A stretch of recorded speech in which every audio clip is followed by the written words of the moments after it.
Chegamos então a mais um vídeo dessa série que estamos aqui estudando sobre louvor e adoração, aspectos práticos, fundamentais do louvor e adoração, aqui na Luz Studio, na Luz para os Povos, em Londres, Edmonton Green. Benção demais, estou aqui há alguns dias com vocês, está sendo muito edificante para mim e a minha expectativa é de contribuir de alguma forma com o seu crescimento, através do ensino da palavra, através do compartilhar algumas experiências aqui também com você. Se você está chegando agora, você pode entrar aqui no nosso canal, já consultar os outros materiais, que você vai encontrar muita coisa boa, não é? Então fique comigo aqui. Hoje vamos tentar descobrir ou estudar alguns elementos básicos ou essenciais para um bom repertório. Quando a gente fala de repertório, eu não estou falando apenas para uma classe, né, só para os líderes de louvor, aqueles que estão conduzindo ali a congregação em adoração, mas eu também estou falando de todos aqueles que estão comprometidos com o ministério de louvor, né, aqueles que projetam, que filmam, que fotografam, aqueles que iluminam, aqueles que servem no áudio, na música, no canto, na dança, no teatro também. O repertório é de interesse de todos, né, que estão comprometidos com o ministério de louvor. Então, o que eu quero compartilhar aqui é alguns elementos que são essenciais para o repertório, tá bom? Seja ele congregacional ou não. Existem igrejas, ministérios que decidem em adquirir uma característica de repertório que não tem como prioridade a congregação. E essa é uma escolha que você faz. É uma escolha que o líder faz, tá? Vamos lá então, quero compartilhar com vocês aqui 5 elementos essenciais de um bom repertório. Primeiro elemento é que esse repertório precisa ter base bíblica. O que é isso? É muito importante que todo líder de louvor, todo ministério que vai escolher um bom repertório, eles precisam ser teólogos. Ih, Israel, então, como diz lá no Brasil, né? Então lascou. Como assim? Eu vou ter que fazer teologia? Olha, se você quer conhecer mais sobre Deus, a partir desse momento, você é um teólogo. O teólogo é aquele que quer conhecer mais sobre Deus. Eu sei que existem aqueles que querem estudar numa faculdade, quer se tornar um teólogo reconhecido, né? Ok, o que eu me refiro é a necessidade de conhecer mais sobre Deus. A partir do momento que você toma essa decisão, você já é um teólogo em prática ou na prática. Isso quer dizer que você já vai estudar o texto bíblico, vai procurar ler mais a Bíblia, não é verdade? Então, quer dizer, a partir daquele momento, você é um teólogo. Então, o repertório, ele precisa ter base bíblica, tá? Então, isso quer dizer que o repertório é interessante que ele não contenha contradições, tá? Isso é muito comum, gente. Muitas músicas hoje, elas são contraditórias, né? São contraditórias em si mesmas e também com relação às escrituras. Como isso é possível? Como que eu posso identificar isso? Simples. Você observa um texto, estuda aquele texto e vai ouvir uma canção que faz uma alusão àquele texto. Existem canções que fazem alusões corretas daquele texto. Existem até ministérios hoje que cantam literalmente a Bíblia, né? Do início ao fim. Ok, joia, né? Mas existem outros ministérios, outras bandas, artistas aí, que eles pegam um elemento do texto bíblico e cria toda uma narrativa que não contém na história, que não está nem no texto bíblico e muito menos no contexto histórico da palavra de Deus. Quando isso acontece, corre o risco de contradições. Então, se você quer cantar um repertório que seja bíblico, primeira coisa que você tem que fazer, conhecer a Bíblia, tá? Conhecer a Bíblia. Segundo, ler a música. Não ouvir a música, mas ler a música. É aquilo que eu falei no outro vídeo. Se você leu e conseguiu obter as respostas. Que tipo de respostas? Respostas para as perguntas como: de quem ele está falando? Como isso aconteceu? Quem? Quando? Essas perguntas a música precisa responder. Quando ela não responde, ou você explica isso na plataforma, na hora da ministração do louvor, entendeu? Ou se você não for explicar, não coloque essa música então, porque essas perguntas vai ficar no ar. De quem está falando? Quando isso aconteceu? Qual texto é isso? Quem é essa pessoa? Entende? Então, esse é o segundo ponto. Terceiro, você precisa pelo menos ter uma interpretação inicial. Existem narrativas que são poéticas, outras são históricas. Um livro na Bíblia que é formado só por cânticos é os Salmos. Então, os Salmos você vai perceber que é um livro de cânticos, não é? Ali contém vários gêneros textuais ali. Não é só poéticos, né? Tem narrativos, tem históricos. Então, as canções, elas também acompanham esse método de interpretação. Então, é bom que você tenha uma disposição de interpretar o texto da canção, pelo menos inicial. Pelo menos. Dessa forma, você vai eliminar todos os riscos de cantar uma heresia, né? Imagina, cantar uma heresia, o perigo que isso traz para a congregação. Tá bom? Então, o primeiro elemento essencial do repertório é a base bíblica. Segundo, uma boa estrutura melódica. Para isso acontecer, você precisa considerar dois pontos aqui. Primeiro, o nível dos seus músicos. Eles são ruins? Israel, a equipe minha lá é ruim, o pessoal não ouve as músicas, o pessoal mal consegue tocar um 6x8, mal consegue tocar uma música rápida. Bem, então não vai dar para você trabalhar tão bem esse repertório. Então você tem uma deficiência. E isso pode prejudicar, sim, a elaboração desse repertório. Tá? Então o interessante é que você tenha ali músicos que estão em progresso. Né? E como que eu faço isso? Aí nós temos que discutir sobre isso. Isso aí é uma outra aula, ok? Mas é importante que seus músicos estejam em progresso para que isso aconteça. Um outro ponto é o estilo musical da igreja local. Tem gente, vou dar um exemplo bem claro aqui. Então, existe o grupo dos Reteté de Jeová. Já ouviu falar? Dos Reteté de Jeová. Aí você chega lá nos Reteté de Jeová e vai cantar lá, por exemplo, uma música do Antônio Cirilo. Gente, não vai dar certo. Não vai dar certo. Por que não vai dar certo? Porque não é o estilo musical da igreja local. Não vai dar certo isso aí. Cada congregação ela tem um estilo. A minha, por exemplo, a congregação que eu sirvo, o estilo é bem mais pesado, é um rock and roll, é um rock mais pesado, ali conhecido como hard rock. Então essa é a nossa linha, mas ela aceita bem Reteté de Jeová, ela aceita, né? Me perdoe aqui pelo termo, tá? Mas ela aceita esse estilo mais avivalista, né? Mas lá na nossa igreja, por exemplo, não deu certo o movimento worship, não deu certo. Então lá a gente não canta músicas worship, né? Então é a nossa igreja. Então uma pessoa que chega lá e vai tentar emplacar essa visão, não vai fluir, não vai conectar. Então esses dois pontos você precisa considerar como elemento essencial do repertório.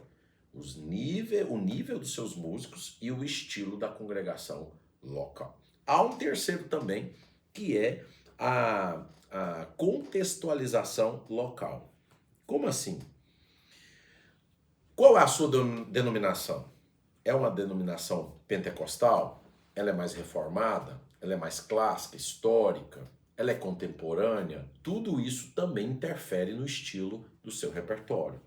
Tá? Então, a denominação, a visão pastoral. Você já chegou para os seus pastores e perguntou para eles, né, o que eles pensam a respeito de adoração, de louvor? Já fez essa pergunta? É importante isso. E terceiro ponto é o contexto geracional. O que é isso? Vou explicar. Qual a média de idade superlativa da sua congregação? Ela é composta mais por jovens, adolescentes, mais pela terceira idade? Você tem que considerar isso.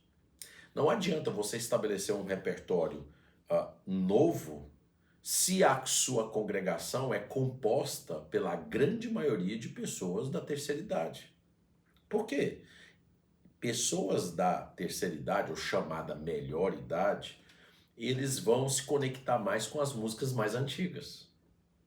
Não, Israel, lá na minha igreja é mista. Eu tenho gente, eu tenho muitas crianças, eu tenho muitos jovens e também tenho as pessoas da melhor idade. Então, como que eu devo fazer? Você precisa estabelecer um repertório que conecta as três gerações. Então, é interessante que você coloque uma música um pouco mais estilizada. O que é isso? Com mais elementos eletrônicos, né? Para alcançar quem? As crianças. Talvez ali uma parte que vai ter uma batida um pouco mais forte, né? Para conectar aquela geração. Talvez um rock, né? Uma batida um pouco mais pesada ali para conectar os jovens, ok?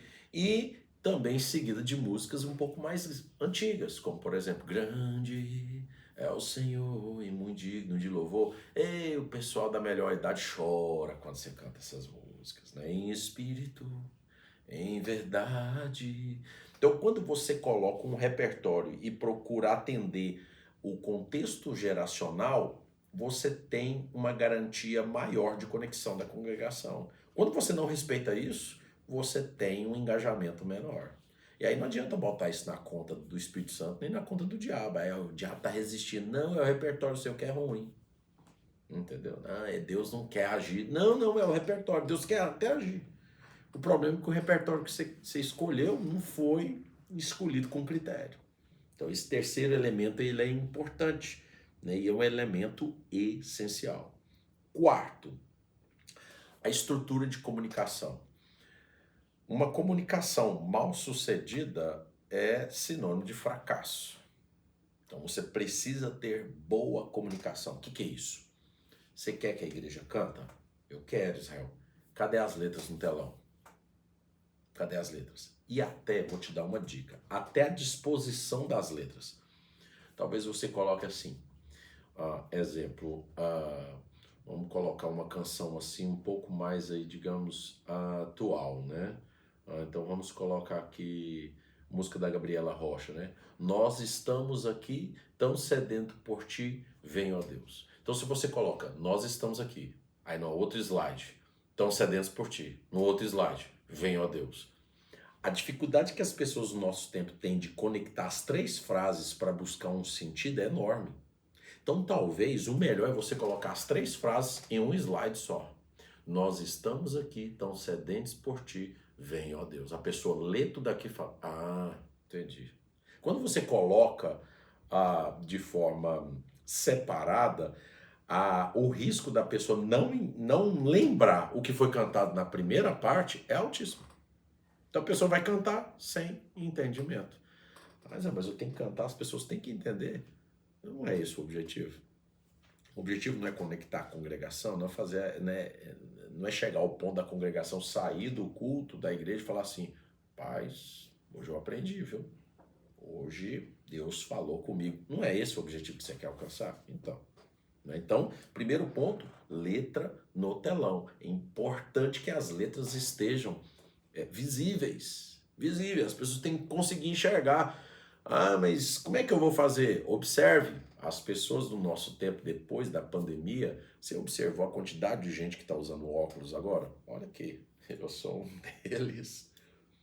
Por quê? A exposição às telas fez com que as pessoas usassem mais óculos. Então, se você coloca uma letra muito pequena, é provável que as pessoas nem consigam enxergar. Então, até isso pode atrapalhar no engajamento da congregação.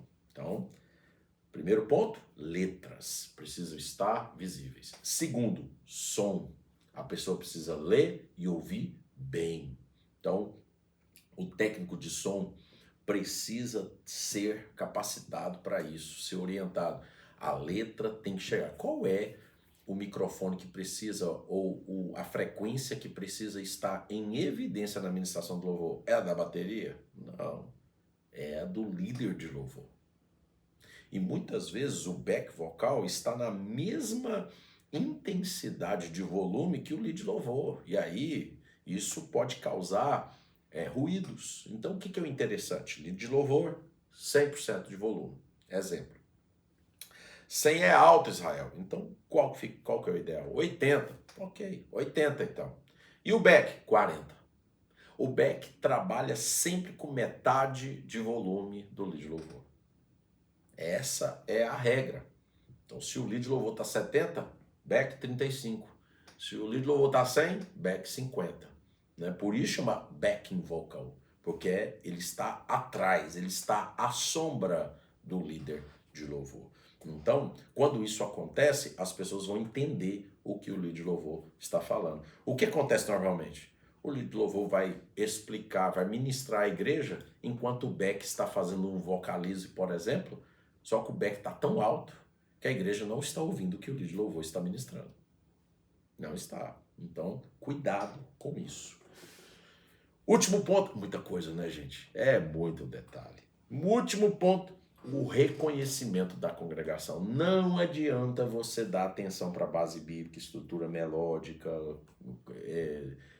dar prioridade para a contextualização da igreja local, para ter uma boa estrutura de comunicação, se a igreja não te reconhece. Eu vou contar uma experiência aqui para vocês. Nós tínhamos um líder de louvor na nossa igreja, isso já tem muitos anos, e ele batia na igreja. Ele pegava o microfone e aí as crianças, na hora da ministração louvor, as crianças se movimentavam, ele brigava com as crianças. Criança, tá na hora do louvor, vamos fazer silêncio. Cadê a mãe e o pai? No púlpito ele fazia isso. Irmãos, não foi uma, nem 5 vezes que ele fez isso. Ele chamava a atenção até dos pastores da igreja. Você vai ficar de costa para mim? Ô pastor, psiu, psiu. Irmãos, isso criou uma rejeição tão grande da igreja com esse líder de louvor, que ele cantava muito bem, repertório em cima, só que a igreja rejeitou ele, porque ele batia. Líder de louvor não bate na igreja. A função de bater na igreja é do pastor. Líder de louvor, ele é querido por todos. Ele nunca briga com a igreja, ele nunca chama a atenção da igreja. Vamos fazer silêncio? Atenção, irmãos, eu estou falando. Você nunca faça isso. Líder de louvor, ele é querido. Ah, mas as pessoas estão me ouvindo. Não importe, não se importe com isso. Deixe com que o pastor da igreja chame a atenção da igreja. Ok? O líder de louvor não faz isso. O líder de louvor é aquele que tem o reconhecimento da congregação. Para isso você precisa amar a igreja, ter paciência com a congregação e ter o que a gente chama de unção. Eu sei que essa palavra ela é um desafio para nós, porque cada um de nós temos um entendimento sobre unção, né? Alguns até dizem, unção é unção e outros não. Ok, eu não sei o que você entende sobre unção. Eu vou compartilhar com você o que eu acredito que seja unção. Unção é reconhecimento. Reconhecimento não só de Deus, mas também da congregação. Por que muitos cantores, quando chegam num culto, numa festividade na igreja, a igreja lota? Em muitos casos não é porque ele tem unção. Algo assim... ele tem algo que ninguém tem. Não, é porque ele é famoso e as pessoas reconhecem gente famosa, querem ficar perto de gente famosa. E o que acontece quando esses famosos estão dentro da igreja? Vão participar de uma festividade, a igreja quer ir. E aí muitos dizem, é porque ele tem unção. Não, é porque ele é famoso e as pessoas querem estar perto dele. É só isso. Então, muitas vezes, a pessoa acha que é unção, mas não é. O que seria então unção? A unção é o reconhecimento de Deus e do povo. Você vai observar isso na vida de Davi. Davi foi consagrado rei 3 vezes. Ele foi reconhecido por Deus, reconhecido pelo povo e pela sua casa. Isso aqui é unção. É quando há reconhecimento divino, autoridade divina, quando há reconhecimento da congregação e quando aquele líder de louvor é reconhecido também pelos de casa. Como assim? A igreja sabe que ele tem boa índole, ele é uma pessoa que cuida da família, que ama a igreja. Isso é unção. Entende? Então, um outro ponto também, afinação, postura. Se a igreja percebe que esse líder de louvor é irreverente, fala besteira no púlpito, conta piadinha, né? Faz piadinha no púlpito, irmãos, isso aí vai depor tudo que ele cantar. Ele pode cantar a Bíblia, vai dar errado. A igreja não vai aceitar, não vai querer engajar com esse líder de louvor, porque esse líder de louvor parece mais, me perdoem, um palhaço, um circo. Isso aqui está parecendo um circo, não um culto público. Lugar de palco da plataforma não é lugar de contar piada, contar seus problemas. Contar piada, conta num churrasco, tá? Só você e seus amigos. Vai contar seus problemas, discipulado, oração com Deus. Não é na plataforma. Plataforma é um lugar de visibilidade e que todas as pessoas que pegam o microfone e estão na plataforma, a congregação automaticamente vai reconhecer aquela pessoa como alguém importante. Alguém que está revestido de autoridade. Então, cuidado com o que você vai falar. Cuidado. Eu mesmo já cometi muitos erros quando eu iniciei. Eu sei o quanto isso é perigoso. Para reprisar, então, quais são os elementos básicos, essenciais do repertório? Ele precisa ter base bíblica, ele precisa ter uma boa estrutura melódica, ele precisa ser contextualizado, ele precisa também ser um repertório que comunica, e esse repertório também precisa ser conduzido por alguém que tem o reconhecimento da congregação. Amém? Tudo isso são 5 pontos importantes que eu acredito que vai agregar muito na sua vida. Nunca se esqueça daquele nosso lema que eu tenho ministrado aqui em todas as aulas aqui, né? A transformação, ela vem de Deus e o objetivo é que nós possamos também transformar o mundo uma vida de cada vez. Amém? Deus te abençoe e até a próxima aula. Tchau, gente!